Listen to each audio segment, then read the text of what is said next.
Hello again, folks. It's Barry with Barry's 8-Track and Classic Car Radio Repair. And today we're demonstrating and we're going to be talking a little bit about a full Delco system conversion. That is, let's go ahead and switch to the view of the bench here. That means that the customer sent the radio in for a modern conversion. Needless to say, this unit has quite a bit of rust on it, which made the tuner a little hard to service, but I was able to get through it pretty well. And then, of course, we have our the Delco Companion T400 8-track player that goes with the radio. And on the full Delco system conversion, what other shops would likely do is simply tap a line output signal off of the existing audio circuitry and then disable the power amplifiers because the converted radio supplies the power amplifiers. I don't like the thing. I don't like just tapping into the existing audio circuitry. The main reason being that with the original radio, the original system was not designed to sound really great. It only had to sound as good as the cheesy speakers that they put in the classic cars at that time.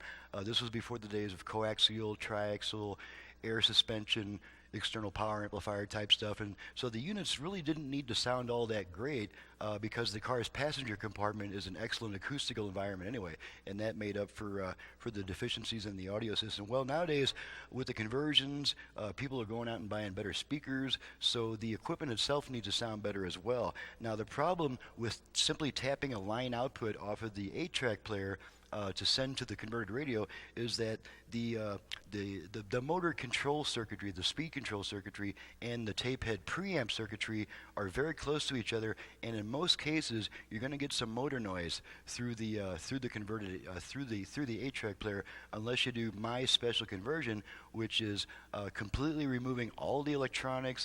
The audio board comes out, the output section comes out, everything comes out, and all that goes back in is the motor's speed control, the new motor of course, and a speed control circuitry, which you can maybe just barely see it. The motor speed control board is right here, whereas it used to be right about here inside the unit, very, very close to the audio circuitry and even overlapping it somewhat.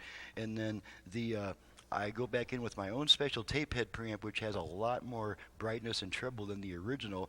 And the tape head preamp, you can't see it of course, but the tape head preamp is mounted right about here inside the unit. So the tape head preamp is here, the speed control circuit is way over here, so they're plenty far apart from each other, and you're not going to get nearly as much motor noise through the tape head preamp. So now we'll go into, well, first we'll see who sent this unit in. This unit was sent in by William in Baton Rouge, Louisiana, and it's for a 72 Oldsmobile 442 car. Very cool car. And so we'll just kind of give a brief rundown of what I do on my full Delco system conversion, because mine is the world's only shop that does this level of conversion on a complete Delco system. So on the back of the 8-track, the original connectors are removed and they're replaced with, let me see if I can zoom in and get this lettering a little bit easier to read here. Okay, you have all you have now, you don't have that big old complicated 8-pin connector coming out of the 8-track anymore. You have a hot and a ground wire that connects directly to your car's power, and you have your tape output jacks. You have a control jack, which is a different type of connector from the tape out. These are RCA outs. This is called a banana connector, and this isn't really necessary, but it is helpful because to just use the tape output as an aux input, you're generally going to have a 20-second delay before the radio comes back on after using the aux input, and that's because of a Vox circuit that holds onto the aux signal a little bit longer than it needs to, just to make sure it's not switching back and forth between the radio and the aux input between songs and during quiet music passages, things like that. And now, since the 8-track basically uses up the aux input on the converted radio, I've also provided a set of aux input jacks that anytime there is not a tape in the unit, the aux jacks will send the signal onto the radio, so that you don't lose your aux input just because there's an 8-track in it to it. Anytime there's not a tape in the unit, this aux input is active. And will automatically sense signals coming in, and will automatically switch over from the radio. So let's move over to the radio, the actual radio here, and this is the connector that replaces the original connector. This is a 12-wire harness. It has 8 speaker wires, one for left, right, front, and rear. hot and ground. You cannot use grounded speakers with this particular configuration. So we've got 8 speaker wires, we've got a hot wire, and we've got an orange wire, and then ground wire, and then a wire that can be used for pretty much anything that you want to automatically turn on anytime the radio is turned on. And then of course this connector plugs into this connector, and this connector is the one that the customer wires into his car. Of course, there are full installation and wiring instructions included with the unit and on my website. Okay, so now we're going to go ahead and this unit also has the Bluetooth feature, which these jacks, 2 of these jacks are not used in this application at all. One can be used if the customer wants to use the external Bluetooth microphone. Let me just kind of drag this thing out. There is an external Bluetooth microphone that's included with the unit, but you don't have to use it. You don't have to have this 9-foot cable hanging all over the place and finding places to tuck it in, because there's also a built-in Bluetooth microphone. What I've done here is I've snuck a little hole right there, and that built-in Bluetooth microphone is right behind that hole. Now, some customers don't want me drilling into their front panels, and in that case, we can just forego the built-in Bluetooth mic if they'd rather use the external mic and not have any holes drilled in the front panel. In this case, you really can't see the hole unless you're looking directly at it, because it's against a black background, so it's not going to be a real big deal. So now, let's go ahead and hook this thing up. Now, I do include the control cable, because this is a cable you probably won't find anywhere. I actually have to make this cable. It's just got 2 banana plugs connected to the end of a wire, and that's what connects your 8-track control signal to the radio. That's the wire that tells the radio, hey, the 8-track is running, switch over to the aux input. And another thing that you might notice is I don't have any of those 3.5 millimeter round connectors anywhere, which is normally a lot of radios, and especially a lot of converted radios, radio conversions, repro radios, they use that little tiny 3.5 round 3.5 millimeter connector, which is actually an inferior type of connector because it just is not big enough to have enough contact area and even strong enough springs to maintain a good connection over the years. And that type of connector is destined to fail possibly within 3 or 4 years. So I do not use that type of connector. Instead, the customer can purchase an adapter cable to go from my RCA jacks to the type of connector that they need. And information on that connector is also on my website. But RCA connectors are much more robust. They have a much greater contact area. They're just a much longer lasting type of jack. So that's the only type of connectors I use on customers' radios. And then that way, when the customer has his adapter cable in the circuit and that little 3.5 millimeter jack finally fails, all they have to do is replace the adapter cable. They don't have to pull the unit out and send it back in. So it's also a tremendous convenience for the customer the way that I do it. Other shops probably do install that 3.5 millimeter connector, but I don't, because I'm all about long-term reliability. All right, so let's go ahead and let's back off the view here, and we're going to hook this system up and make sure everything works and demonstrate all the functions. Here's our Delco T400 8-track player, and here's our converted radio. So I'm just going to whip out my little stand, my cool little stand that I made for this purpose. There's a stand. Alright, and the 8-track should slide in here, down below. Okay, and then our radio is going to go above that. And then we're just going to connect, we're just going to make all the connections as is shown in the manual and in the instructions I include with the unit.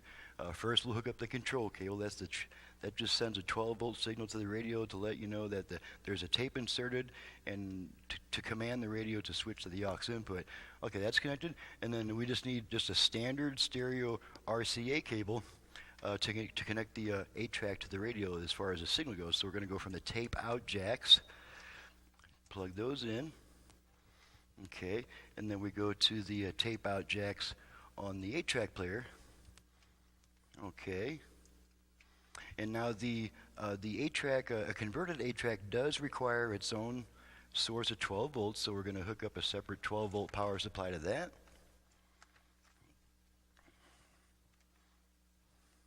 And if you'll just bear with me for a few moments, we'll have this thing all hooked up and ready to go. Okay, and then the last thing to connect is our 12-pin connector, which will assume that this is the connector that the customer has already wired into his car. It's wired to my bench setup with all my speakers and everything and my output level meters, so we'll go ahead and plug that in. Okay, and then we're going to plug in our antenna, and we should be ready to go here. Let's go ahead and turn this whole shebang around, get everything to where we can reach it and see it on the camera. Alrighty, let's see if we can zoom in a little bit better on that stuff. Maybe move this back just a bit. Okay, now we're going to apply power to everything. Gonna turn my bench on here, make sure the radio's turned off. Okay, and now everything should. Well, let's turn the radio on. Okay, and we're tuned to FM at the moment. So let's just run it down the dial and see how many stations we pick up. I normally pick up between 25 and 30 FM stations in this area. The Super Bowl champion Philadelphia Eagles are hosting the start of a new NFL regular season.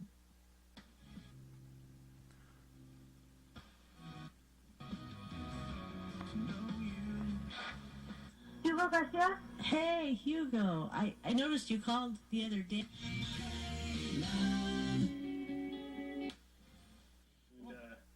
Your guest host, Mr.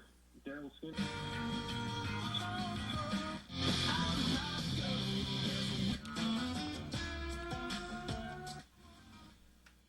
Save now at winslowford.com. And we'll go ahead and zoom in on the radio a little bit more. The mountain, red flag.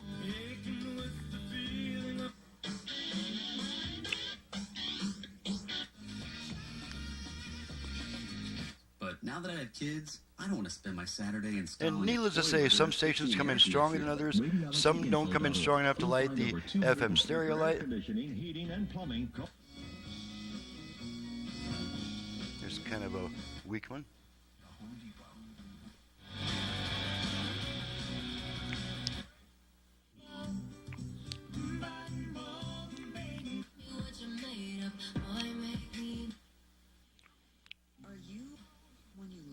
One of the nearly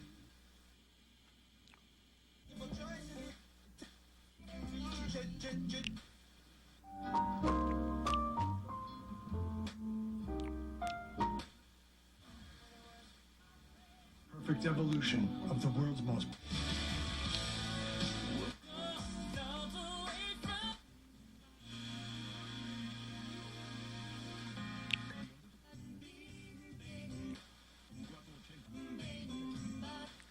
If I admit my addiction, they'll just Ask it. It only takes a little scratch, little scratch.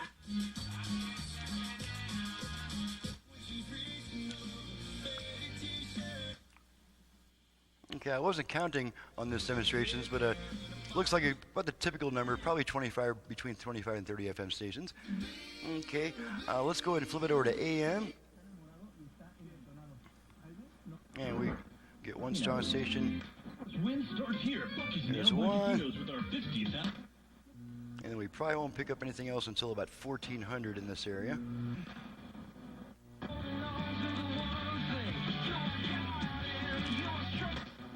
Them in the last 40 years. Okay, so that's the three that we usually get. If we pick up an extra one, that'll be a bonus station. So we'll flip it back to FM, and I'll demonstrate the virtual balance and fader functions. On a lot of these radios, the fader, the front rear fader, and the left right balance often don't work anymore. So that's not a problem because we can adjust both our left right balance and our front rear balance with the tone control. So I'm going to demonstrate that right now. I'm going to flip to my output level meter so we can see the results of our adjustments. Alrighty, and I'm going to activate the virtual front rear fader, and we do that by giving the tone control 2 turns to the right. So let's try that. You can change a life by providing a safe place for these women. Okay, you see our lady friend came on saying fader adjust. So now this tone control is actually adjusting the front rear speaker balance. Got it. All front, all rear, all front, all rear. Okay, I'm going to center the speakers. I'm going to stop adjusting it. And one beep lets us know that that setting has been saved, and this is once again just the tone control. Okay, now I want to activate the left-right balance control. Same procedure, except we rotate the tone control twice to the left. So here we go. Northern Arizona. Balance adjust. Okay, the lady says balance adjust, so we better start adjusting our balance. There's our left only, right only, left only, right only. Okay, I'm going to center the speakers, and I'm going to stop adjusting it. And there's our one tone letting us know that the setting has been saved, and this is once again just a tone control. Okay, now we're going to go ahead and activate the Bluetooth. This unit does have Bluetooth, and one way to activate the Bluetooth is to give the volume control 2 turns in the direction of higher volume. So let's try that real quick. Bluetooth ready to pair. Okay, you hear our voice saying Bluetooth ready to pair. So the radio is now trying to pair with a portable Bluetooth device, and I usually don't go to all that time. I just want to make sure it activates to let me know that the function is working. So in about 90 seconds, that lady will come back on no matter what else you're doing, and she'll say pairing not completed. So now we can go ahead and test the 8-track. And now it's a good time to find out how much more treble I can give the 8-track section. Now on the 8-track, my special preamp is designed to bring out a whole bunch of treble, and this is for 3 reasons. Reason number 1 is because most playback heads have a lot of wear on them, because these units are coming from the 60s and 70s. As a head wears, it loses a lot of its treble response. So that's one reason. Reason number 2 is that 8-track tapes typically don't have a lot of treble to begin with. In fact, let me switch views here, and I'll show you I've got an actual RCA test tape that shows the range that most 8-tracks are designed to cover. Let me get rid of this view here, and you might be able to read it. Let's see if we can zoom in real tight on this thing. Okay, this is an actual stereo RCA 8-track test tape, and this is a sweep run. It's an audio sweep going from the lowest to the highest frequencies. Okay, now the sweep run goes all the way down to 20 hertz. That's the bottom end of the expected human hearing range. But this official RCA test tape only goes up to 10 kilohertz. That's only half the human hearing range. So that's more or less a pretty good proof that the 8-track format itself does not have a lot of treble. So what my special tape head preamp is designed to do is bring out that missing treble. Okay, now for the third reason that the third reason for my treble boosted preamp is because very, very few customers remember to get in and clean their heads. Head cleaning is an expected part of 8-track maintenance on the owner's parts, but almost every unit I get in here, the head is just covered with dirt and God knows what else. And it's understandable that the customer would not remember to get in there and clean the head. Well, when you have dirt on the head and you have residue, the graphite residue, metal oxide particles, the more it builds up on the tape head, the further it reduces your treble because the tape just can't make proper contact with it. So there's 3 reasons for the incredibly increased treble response of my preamp. So let's go ahead and turn our radio back up. And what I'm going to actually do, I'm going to turn my tone control down before I put my tape in, because you're going to hear a whole bunch of treble out of this thing.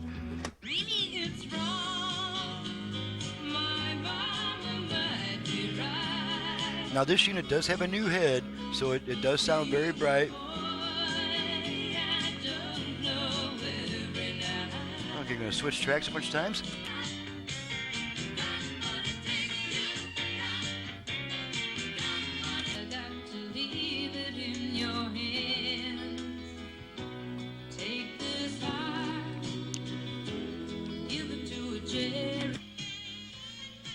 Okay, we're at the end of a song there, and we're either going to change tracks automatically or it's going to go into the next song on that same track. I don't remember this tape well enough to really know that.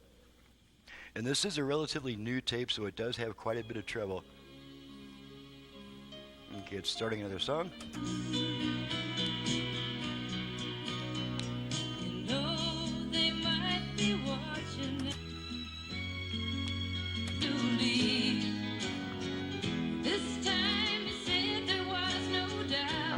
Let's try another tape. Let's try some Temptations. I got some Temptations here.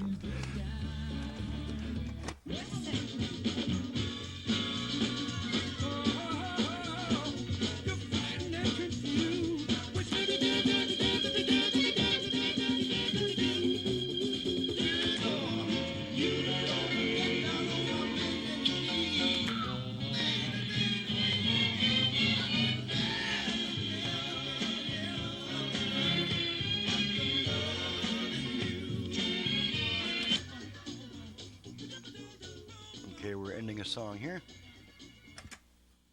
Okay, we must be getting ready to switch tracks because all the songs are fading out at pretty much the same point. So we're probably going to be switching tracks in a moment here. Give it a few more seconds. There we are. There's our tracks, our track change. And you might have heard that little bit of a farting sound. That's actually a control signal. When they were making the tape, that control signal was used to signal the track change point.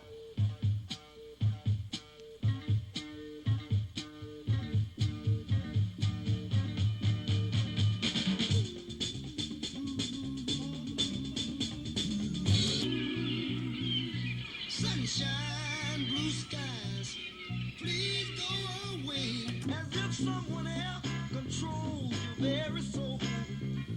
I fool myself long as I can. I can build a castle from a single grain of sand. I can make a ship sail. Needed something strange, but I wish it would rain. Okay, now I'll demonstrate a good use of this extra treble here. On this tape, wrong tape. Where is, okay, on this tape, the track 1 is not as crisp sounding as tracks 2, 3, and 4, so that's where this added treble is going to come in handy.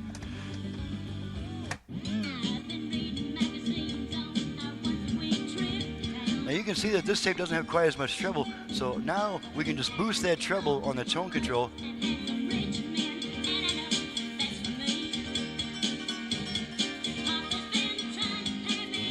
So in this manner, we can take a tape that doesn't have much treble and actually have way too much treble.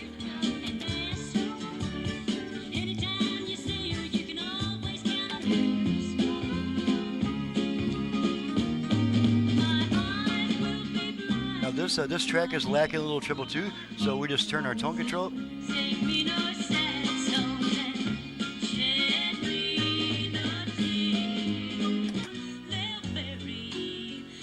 Okay, now we're going to pull our tape out. The radio should come back on immediately. And there's our radio. Okay, the last thing to check is the aux input. And I'm just going to feed a quick tone into the aux input just to make sure it switches over. So we're going to go one side. Okay, there's one side, and here comes the other side. Okay, and as I mentioned before, after using the aux input, after that signal is removed, the radio does take 20 seconds to come back on by itself. If you don't like that delay, just turn the radio off and turn it right back on, and then it'll come right on. It cancels out that delay. As it stands, about probably 7 or 8 more seconds, radio will be coming back. And there's our radio. Alrighty, that completely tests all functions. Everything's working correctly. Well, one more thing, let's test our dial lamp. Make sure that works. And you can see the dial lighting up in response to my pulses. Okay, so that completes the testing process. Everything's working properly. She's ready to go back to the customer. I'm ready to get on to the next job. And as soon as I can find myself here, just got to find the right camera again. There I am. This is Barry with Barry's 8-Track and Classic Car Radio Repair, and you've just seen the wonders I can do, the magic I can work on your complete Delco radio / 8-track system when we do a full Delco system conversion. Now this radio is originally AM/FM, so that's why it has an FM stereo light and an AM/FM switch. If your original classic car radio was AM only, then to switch to FM, you just turn it off and then turn it right back on within about half a second, and that's how you switch bands between the two AM and FM. So you can reach me directly at 928-533-9666. My website is in the description below. Thank you so much for watching and listening, and we'll see you next time.